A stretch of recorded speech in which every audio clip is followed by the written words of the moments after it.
जय हिंद। 26 जनवरी की tractor parade की मैं अपनी खुद की कहानी बताऊं।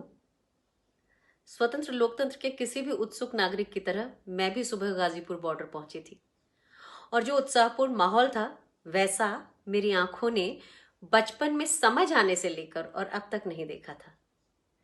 क्रांति के सुंदर गाने, कतार में लगकर चाय और रोटी लेते हुए हर जाति और धर्म के लोग, मेरे देश का चलता फिरता रंग बिरंगा लोकतंत्र वहां पूरे उठान पर था।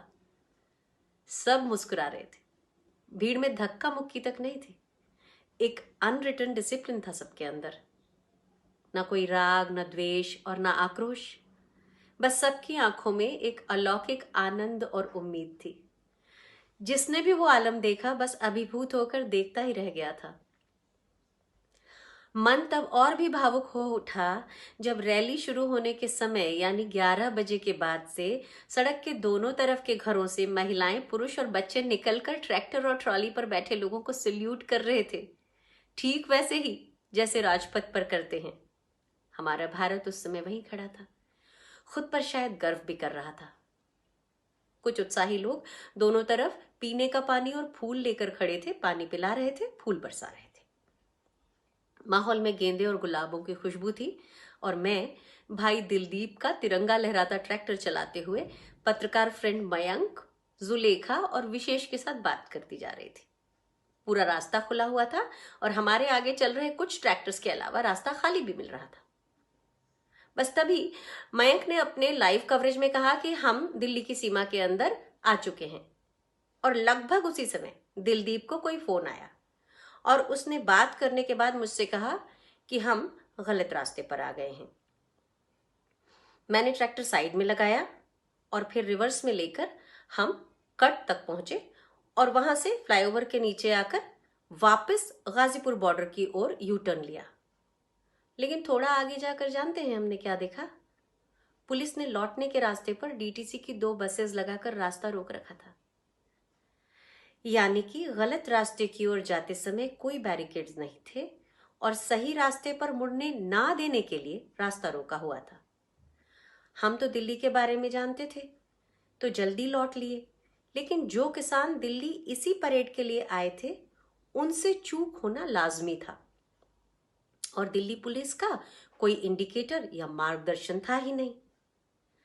इस आप बीती को आज कहना इसलिए जरूरी है कि आप जानें कि यह सिर्फ एक समझा बूझा ट्रैप था किसान आंदोलन को तोड़ने का, और किसानों का दुर्भाग्य कि वे इस ट्रैप में फंस भी गए। यानी इस बार तथाकथित चाणक्यों की साजिश कामयाब रही। इसमें पुलिस ने तो किसानों से अंडरटेकिंग ली थी, लेकिन अपनी तरफ से पुलिस की मार्ग में क्या व्यवस्था रहेगी इसका कोई कमिटमेंट जाहिर तौर पर ना तो देखने में आया, ना एक नक्शे के अलावा कोई और दस्तावेज प्रचारित या पब्लिश हुआ। बहरहाल लाल किले की पूरी घटना बहुत दुर्भाग्यपूर्ण है और इतिहास में कलंक की तरह दर्ज हो गई है। लेकिन इसकी साजिश करने वालों ने देश की अस्मिता के बारे में तो सोचा ही नहीं। उनका लक्ष्य ही किसान को देश की नजरों में नीचा दिखाना था और आंदोलन को एक बारगी जैसे कुचलना था। और कम से कम प्रथम दृष्टया वे इसमें कामयाब हुए भी दिखते हैं। यानी लोकतंत्र में एक बार फिर एक षड्यंत्र हुआ, बड़े पैमाने पर हुआ। लोकतंत्र एक बार फिर शर्मसार हुआ और इतिहास में एक गणतंत्र दिवस दूषित हो गया।